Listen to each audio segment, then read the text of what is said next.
ជំរាបសួរពុកម៉ែបងប្អូនអ្នកគ្នានេះមេទាគីទាំងអស់មាន50ក្បាលខ្ញុំទិញកូនគេមកតាំងពីទូច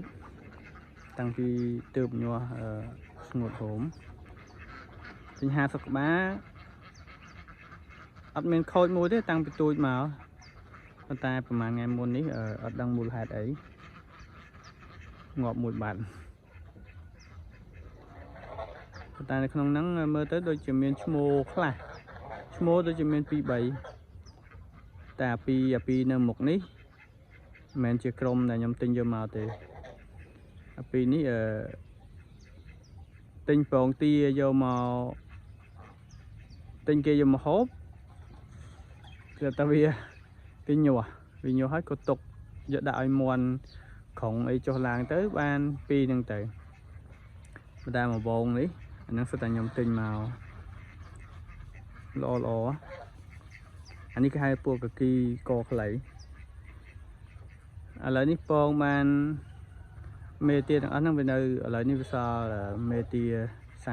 49ពង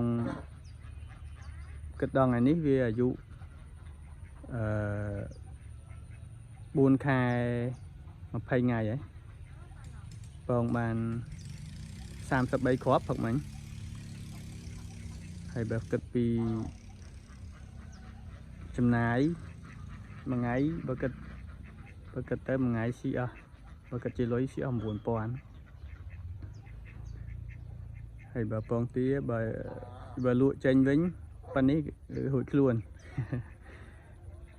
បើសិនវាពងទាំងមេទាំងអស់អាចចំណេញបាន5-6000ដែរហើយពងណាដែល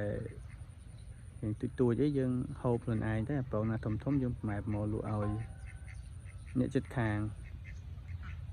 ហើយអ្នកចិត្តខាងក៏គាត់បានហូបពងទាថ្មីហើយគ្រួសារគាត់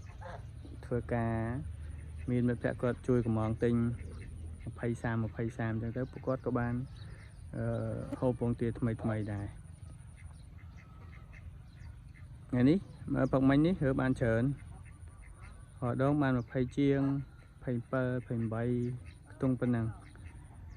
ហើយផឹកមិញនេះបានដល់33បើរាប់ត្រឹមថ្ងៃនេះវាទៅតែអាយុ4 ខែ 20 ថ្ងៃ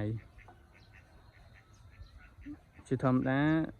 ទានេះវាពេញពងមកគឺអាយុ6 ខែនេះដោយសារយើងឲ្យស៊ីចំណីដល់អញ្ចឹងទៅវាពងវាឆាប់ពងណាពីនោះរត់មកវិញវាអត់ចូលវងគេទេពួកអីវាមិនមែនជាក្រុមរបស់វានៅតែពីរតែឯងហ្នឹងញីមួយឈ្មោះមួយមិនណាក្រុម49នោះមានឈ្មោះដូចជា2 3ដែរ